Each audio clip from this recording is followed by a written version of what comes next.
श्री स्वामी समर्थ. जय जय स्वामी समर्थ.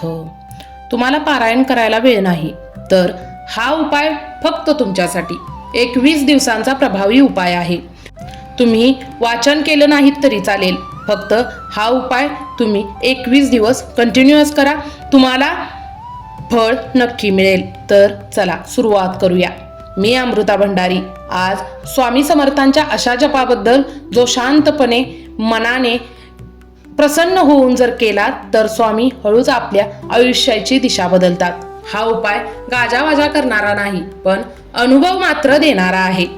आज किती जण असे आहेत, निर्णय घ्यायचा आहे पण मन धजावत नाही, सगळं करूनही काहीतरी अडकल्यासारखं वाटतं, देवावर विश्वास आहे पण उत्तर मिळत नाही, कोणाला सांगावंसही वाटत नाही.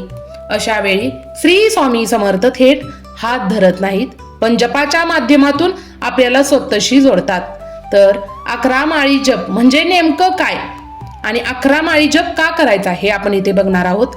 11 माळी म्हणजे 11 वेळा आणि 108, एका माळेमध्ये 108 म्हणजेच 1188 वेळा नामजप करायचा आहे, म्हणजे नामस्मरण करायचं आहे. विचारांची गती कमी करणारा जप आहे हा, मन स्थिर करणारा जप आहे. श्री स्वामी समर्थ मोठ्या विधीपेक्षा नियमितपणा पाहतात आणि म्हणूनच हा उपाय 21 दिवसांचा आहे. जप कोणता करायचा तर बीज मंत्र आहे श्री स्वामी समर्थ, बस, यापेक्षा वेगळं काहीही नको. हा जप साधा आहे पण फार खोल परिणाम देणारा आहे. शक्यतो गुरुवारी सुरुवात करा, सकाळी लवकर किंवा रात्री झोपण्याआधी एकच वेळ घ्या. फक्त रोज एकाच वेळेला केला पाहिजे, एकाच जागी बसून आणि 21 दिवस सलग केला पाहिजे.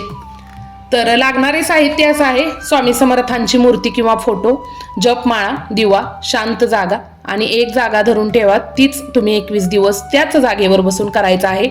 स्वामी सामान नाही पाहत, फक्त मन पाहतात. तर तुम्ही मनापासून बसा, तुम्हाला नक्की म्हणजे नक्की रिझल्ट मिळेल. आंघोळ करून स्वच्छ कपडे घाला, स्वामींच्या फोटोसमोर दिवा लावा, 2 मिनिटे शांत बसा आधी. आणि पहिल्या दिवशी संकल्प करायचा असतो. तो संकल्प कसा करायचा मी तुम्हाला इथे सांगते.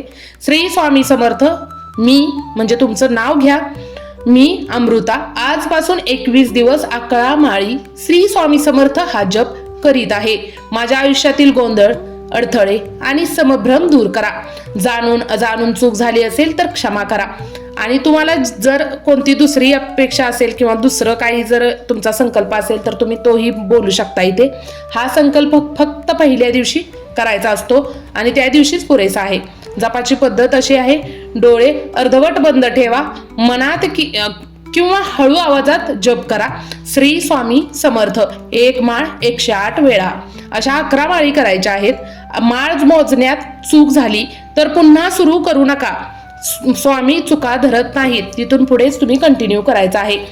जप पूर्ण झाल्यावर काहीही मागू नका, फक्त मनात म्हणा, स्वामी आता सर्व तुमच्यावर मी हे सोपवत आहे. 1 मिनिट शांत बसा. अनेक भक्तांना रिझल्ट मिळालेला आहे. अनेक भक्त सांगतात मन शांत होतं, विचार स्पष्ट होतात, योग्य लोक भेटायला लागतात, निर्णय आपोआप पक्के होतात, समस्या कमी तीव्रतेच्या वाटतात. स्वामी समस्या लगेच काढून टाकत नाहीत, पण हळूहळू त्या आपल्याला तिथे सक्षम करतात. शक्यतो खोटं बोलू नका, कुणाचं मन जाणीवपूर्वक दुखावू नका. रोज जप चुकवू नका, एकही दिवस जप मध्ये चुकला नाही पाहिजे. जप करताना मोबाईल नको, सतत कधी होईल असा प्रश्न नको. स्वामी विश्वासांची परीक्षा घेतात.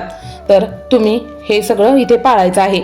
आता प्रश्न हा आहे की 21 दिवस पूर्ण झाल्यावर काय करायचं. तर 21वा दिवस पूर्ण झाल्यावर दिवा लावा, स्वामींना गुळ, चणे, प्रसाद, नैवेद्य दाखवा आणि एवढंच म्हणा, स्वामी मी माझा शब्द पाळला आहे. हेच सर्वात मोठं उद्यापन आहे. काही करायची गरज नाही, स्वामींना देखावा आवडत नाही, फक्त मनापासून तुम्ही भाव ठेवून हे करा, तुम्हाला नक्की फळ मिळेल. तुम्ही सगळ्यांसाठी झटता पण स्वतःसाठी देवांशी कधी शांत बसता का तर नाही. हा जप तुमच्यासाठी स्वतःला सावरण्याचा मार्ग आहे आणि स्वामी तुमचं न बोललेलं ऐकतात, एवढं लक्षात ठेवून इथं बसायचं. मंडळी, स्वामी समर्थ कधीही गडबडीत उत्तर देत नाहीत, पण जेव्हा देतात ते आयुष्याला वळण देतात. 21 दिवस 11 माळी जप करा, उरलेलं स्वामी पाहतील.